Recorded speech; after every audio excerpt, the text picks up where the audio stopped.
राजस्थान के शुष्क परिदृश्य पर सूरज अपनी तेज रोशनी बिखेर रहा था, जो अनंत रेत के टीलों के बीच बसे एक दूरस्थ गांव पर पड़ रही थी।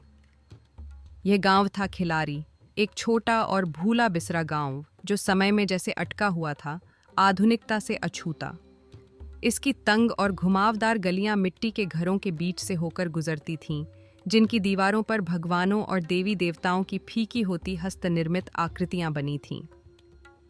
इस गांव का मुख्य आकर्षण गांव की कुलदेवी काली माता के प्राचीन मंदिर गांव के किनारे स्थित था, या कम से कम यह कभी मुख्य आकर्षण हुआ करता था।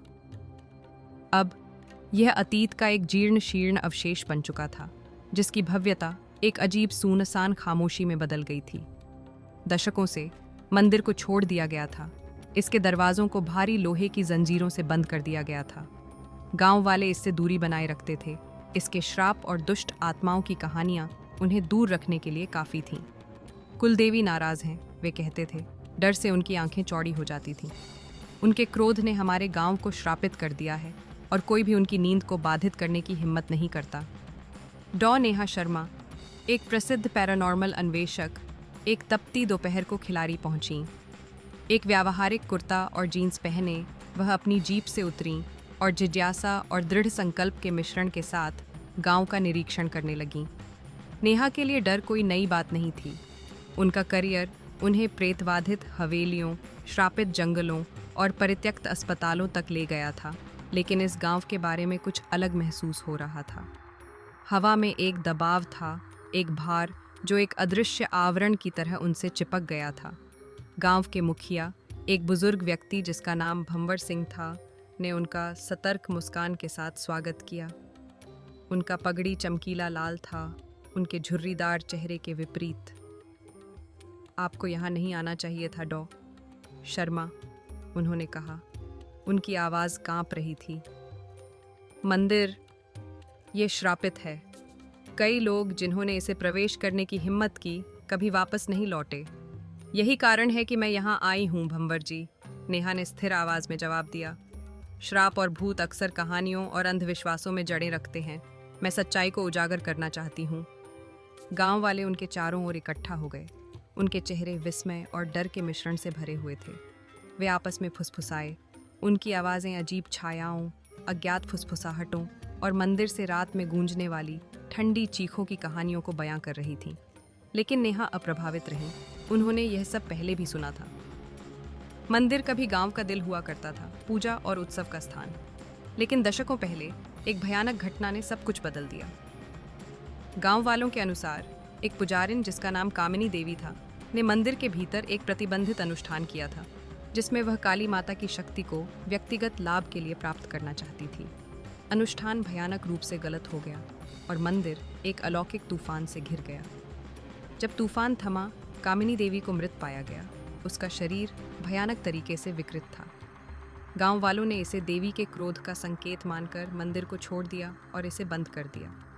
नेहा ने शाम गांव वालों से साक्षात्कार करते हुए बिताई, उनकी कहानियों को रिकॉर्ड किया और मंदिर के इतिहास का अध्ययन किया। कहानियां सुसंगत लेकिन अस्पष्ट थीं, डर और अंधविश्वास की परतों में छिपी हुई। कुलदेवी नाराज हैं क्योंकि हमने उनका अनादर किया, एक गांव वाले ने कहा। वह भक्ति और सम्मान की मांग करती हैं। जैसे ही रात हुई, नेहा ने मंदिर जाने की तैयारी की। उन्होंने अपने उपकरण लिए, एक ईएमएफ डिटेक्टर, थर्मल कैमरे और अपने अवलोकनों को रिकॉर्ड करने के लिए एक जर्नल। गांव वालों की चेतावनियों के बावजूद वह श्राप के पीछे की सच्चाई का पता लगाने के लिए दृढ़ थीं। मंदिर चांदनी में प्रकट हो रहा था। इसकी आकृति खंडित और खतरनाक थी। दरवाजों पर लगी लोहे की जंजीरें जंग लगी थीं, लेकिन सही हालत में थीं। गांव वालों के मंदिर को बंद रखने के संकल्प का प्रमाण। नेहा ने मंदिर की दीवारों पर नक्काशी की जांच की, जो काली माता को उनकी भयानक रूप में दर्शाती थीं। देवी की आंखें उनका पीछा करती हुई प्रतीत हो रही थीं, अजीब सी तीव्रता के साथ चमकती हुई। गहरी सांस लेकर नेहा ने जंजीरों को तोड़ा और भारी दरवाजों को खोला। अंदर की हवा सड़न और कुछ और की गंध से भारी थी, एक धातु जैसी गंध जिसने उनका पेट मिचला दिया। अंदरूनी हिस्सा अंधकारमय था, सिवाय उन दरारों से छनती हुई चांदनी के जो दीवारों में थीं। धूल के कण हवा में नाच रहे थे और खामोशी कानों को बहरा करने वाली थी।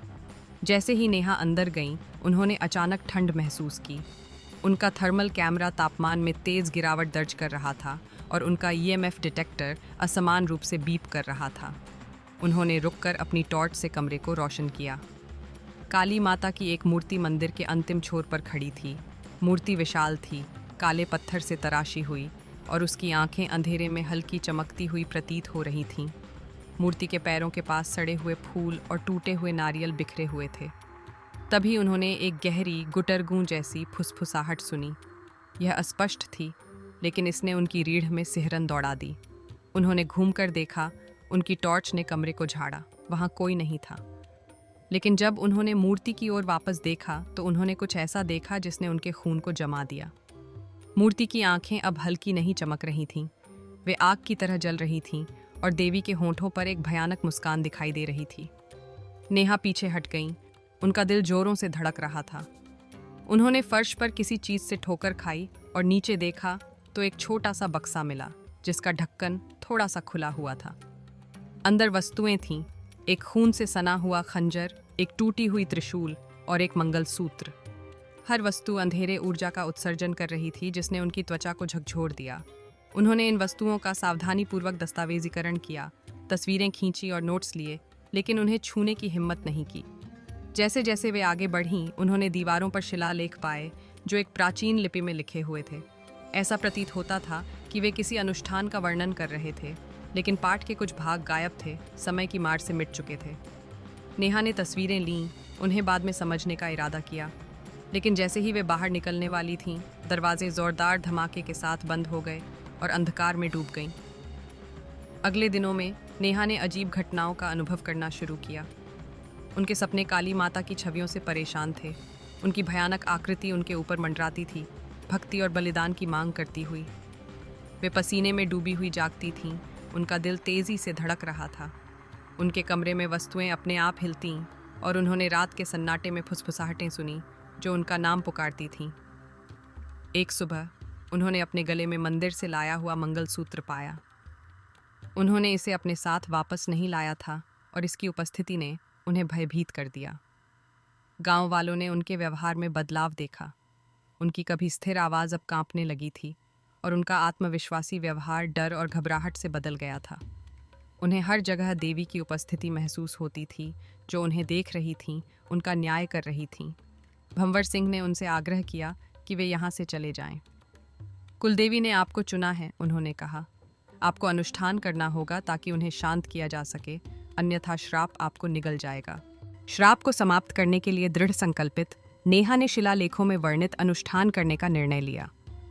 गांव वालों की अनिच्छुक मदद से उन्होंने आवश्यक वस्तुएं जुटाईं, पवित्र जल, हल्दी, सिंदूर और बलिदान के लिए एक बकरा। अनुष्ठान को आधी रात में पूर्णिमा की रोशनी में करना था।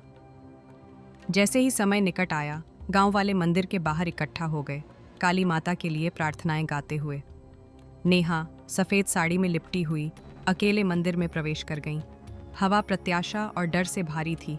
उन्होंने मूर्ति के सामने वस्तुएं सजाईं और अनुष्ठान शुरू किया, प्राचीन मंत्रों का उच्चारण किया। शुरुआत में सब कुछ योजना के अनुसार लग रहा था। मंत्र जोर से गूंजने लगे, मंदिर में प्रतिध्वनित हो रहे थे। लेकिन जैसे ही वे अंतिम श्लोक तक पहुंचीं, वातावरण बदल गया। हवा भारी हो गई और मंदिर में एक जोरदार गर्जना गूंजी। मूर्ति की आंखें आग से जल उठीं और ज़मीन उनके पैरों के नीचे कांपने लगी। नेहा एक अदृश्य बल से फेंक दी गईं। उनका शरीर मंदिर की दीवारों से टकरा गया। उन्होंने उठने की कोशिश की, लेकिन उनके अंग भारी महसूस हो रहे थे, जैसे अदृश्य जंजीरों से बंधे हों। काली माता की आवाज़ मंदिर में गूंज उठी, गुस्से और दुहक का मिश्रण। तुमने मुझे छोड़ देने के बाद मुझे बुलाने की हिम्मत की, देवी ने गरजते हुए कहा। तुम मुझे खाली अनुष्ठानों से शांत करना चाहती हो? तुम्हें अपनी भक्ति साबित करनी होगी। नेहा ने महसूस किया कि अनुष्ठान असफल हो चुका था। देवी ने मंत्रों और प्रसाद से अधिक की मांग की। उन्होंने बलिदान की मांग की, सच्ची भक्ति का परीक्षण। नेहा एक नए साहस से भरी हुई मूर्ति के सामने खड़ी हो गईं और बोलीं, मैं माफ़ी मांगती हूँ माँ, उन्होंने कहा। उनकी आवाज़ कांप रही थी। न केवल अपने लिए बल्कि इस गांव के लिए। हमें मार्गदर्शन दें और हम आपको फिर से वैसे ही पूजेंगे जैसे पहले करते थे। मंदिर एक चमकदार रोशनी से भर गया और नेहा ने अपनी छाती में एक तेज दर्द महसूस किया। वे बेहोश हो गईं, उनकी दृष्टि काली हो गई।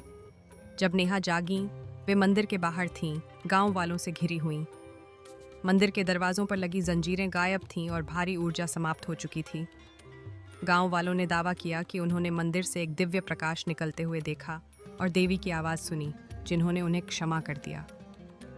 नेहा खिलाड़ी को एक बदली हुई महिला के रूप में छोड़ गईं।